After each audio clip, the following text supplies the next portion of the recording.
بسم اللہ الرحمن الرحیم۔ السلام علیکم۔ آپ سلمان سپیکس دیکھ رہے ہیں۔ نئی ویڈیو میں آپ کو خوش آمدید کہتے ہیں۔ حضرت مریم علیہ السلام وہ خاتون ہیں جنہوں نے حضرت عیسیٰ علیہ السلام جیسے جلیل القدر پیغمبر کو جنم دیا۔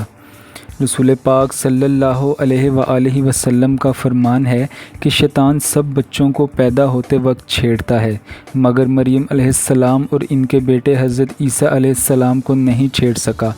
ان کی والدہ نے بھی اللہ سے دعا کی تھی کہ اے اللہ ان کو اور ان کی اولاد کو شیطان سے بچانا۔ چنانچہ ایسا ہی ہوا۔ آپ علیہ السلام کے والد کا نام عمران اور والدہ کا نام حنہ تھا۔ جب حضرت حنہ والدہ حضرت مریم علیہ السلام امید سے ہوئیں تو انہوں نے اللہ تعالیٰ سے منت مانی کہ اگر ان کے ہاں لڑکا پیدا ہوا تو وہ اسے بیت المقدس کی خدمت کے لیے چھوڑ دیں گی، یعنی دنیا کے کام ان سے نہ لیں گی۔ ان کے ہاں لڑکی یعنی حضرت مریم علیہ السلام پیدا ہوئیں تو ان کو تأسف ہوا کہ ان کی منت پوری نہ ہو سکی، کیونکہ لڑکی بیت المقدس کی خدمت لڑکوں کی طرح نہیں کر سکتی۔ جب مریم علیہ السلام سن شعور کو پہنچی تو سوال اٹھا کہ بیت المقدس کی امانت کس کے سپرد کی جائے۔ اس کے لیے قرعہ اندازی کی گئی اور وہ قرعہ حضرت زکریہ علیہ السلام کے نام نکلا۔ آپ اللہ تعالیٰ کے نبی تھے اور حضرت مریم علیہ السلام کے خالو بھی تھے۔ حضرت زکریہ علیہ السلام نے بیت المقدس کے قریب ہی ایک حجرہ حضرت مریم علیہ السلام کے لیے مخصوص فرما دیا تاکہ دن کے وقت حضرت مریم علیہ السلام وہاں عبادت کر سکیں۔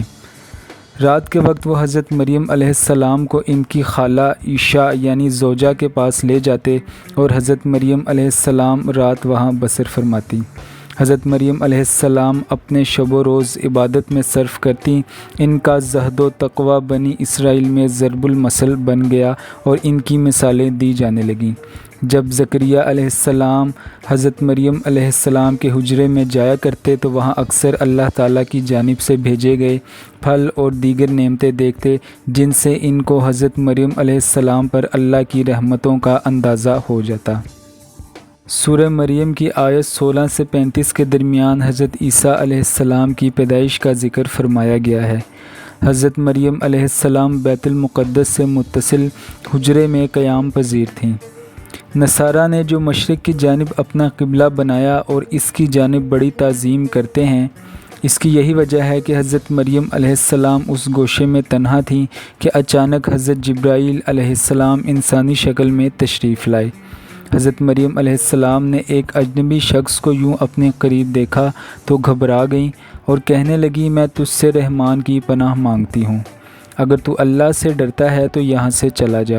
حضرت جبرائیل علیہ السلام نے فرمایا، تم مجھ سے ڈرو نہیں، میں تو پروردگار کا بھیجا ہوا فرشتہ ہوں اور تمہیں ایک پاکیزہ بیٹا دینے کی خوشخبری لے کر آیا ہوں۔ حضرت مریم نہایت حیران اور پریشان ہوئیں اور تعجب سے فرمایا، بھلا میرے ہاں بچہ کیسے پیدا ہو سکتا ہے؟ مجھے تو کسی انسان نے ہاتھ تک نہیں لگایا اور نہ ہی میں بدکار ہوں۔ حضرت جبرائیل علیہ السلام نے فرمایا، ہاں بات تو یہی ہے، لیکن اللہ تعالیٰ فرماتے ہیں کہ یہ میرے لیے بہت آسان ہے اور ہم اسے اپنی قدرت تخلیق کے لیے نشانی بنانا چاہتے ہیں۔ اس سے قبل ہم نے تمہارے باپ آدم علیہ السلام کو مرد اور عورت کے بغیر اور تمہاری ماں حوا کو صرف مرد سے پیدا کیا، اور اب عیسیٰ علیہ السلام کو پیدا کر کے چوتھی شکل میں بھی پیدا کرنے پر اپنی قدرت کا اظہار کرنا چاہتے ہیں، اور وہ ہے صرف بغیر مرد کے پیدا کرنا۔ دراصل اللہ تعالیٰ تو قادر مطلق ہے، وہ جب جہاں اور جس طرح چاہے پیدا کر سکتا ہے۔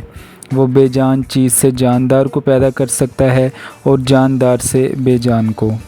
بیٹے کی بشارت کے بعد حضرت جبرائیل علیہ السلام نے آپ علیہ السلام پر پھونک ماری اور وہاں سے چلے گئے۔ کچھ دنوں کے بعد حضرت مریم علیہ السلام کو بچے کی پیدائش کے آثار محسوس ہونے لگے۔ جیسے جیسے پیدائش کے دن قریب آتے جا رہے تھے، آپ علیہ السلام کی پریشانی میں بھی اضافہ ہوتا چلا جا رہا تھا۔ جب پیدائش کا وقت قریب آیا تو آپ علیہ السلام لوگوں کے خوف سے بیت المقدس سے تقریباً 9 میل دور جنگل کی جانب ایک پہاڑی کوہ سرات کی جانب چلی گئیں۔ یہی وہ جگہ ہے جو بعد میں بیت اللحم کہلائی۔ جب درد ذا شروع ہوا تو آپ علیہ السلام ایک کھجور کے درخت سے ٹیک لگا کر بیٹھ گئیں۔ تکلیف کی شدت اور دنیا والوں کے خوف نے آپ دیدہ کر دیا۔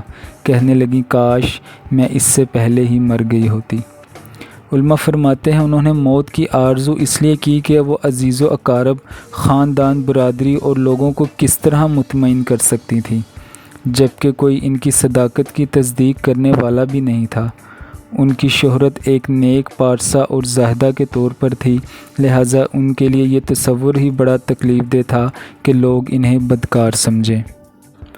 ابھی حضرت مریم علیہ السلام انجانے اندیشوں اور وسوسوں میں گھری ہوئی تھی کہ حضرت جبرائیل علیہ السلام نے وادی کے نیچے سے آواز دی، اے مریم علیہ السلام، پریشان نہ ہو، تمہارے پروردگار نے تمہارے قدموں تلے ایک چشمہ جاری کر دیا ہے، اور ذرا اس کھجور کے درخت کو ہلاؤ، دیکھو یہ تمہارے سامنے تر و تازہ کھجوریں گرا دے گا۔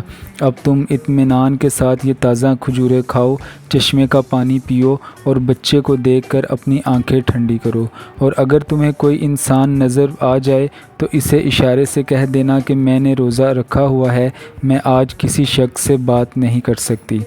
اس وقت کی شریعت میں روزے میں کھانے پینے کے ساتھ بولنا بھی منع تھا۔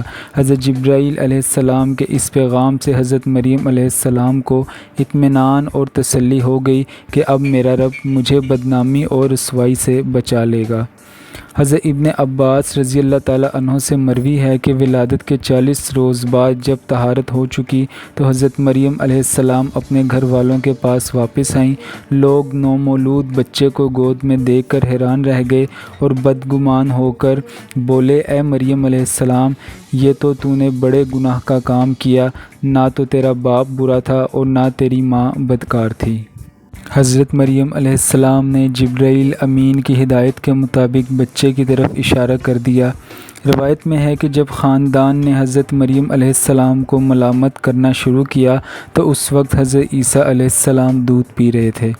جب انہوں نے لوگوں کی ملامت بھری باتیں سنی تو دودھ پینا چھوڑ دیا اور اپنی بائیں کروٹ پر سہارا لے کر ان کی جانب متوجہ ہوئے اور انگشت شہادت سے اشارہ کرتے ہوئے فرمایا، میں عبداللہ ہوں، یعنی اللہ کا بندہ، اور پھر اللہ کی طرف سے نبوت اور کتاب ملنے کی خبر دی۔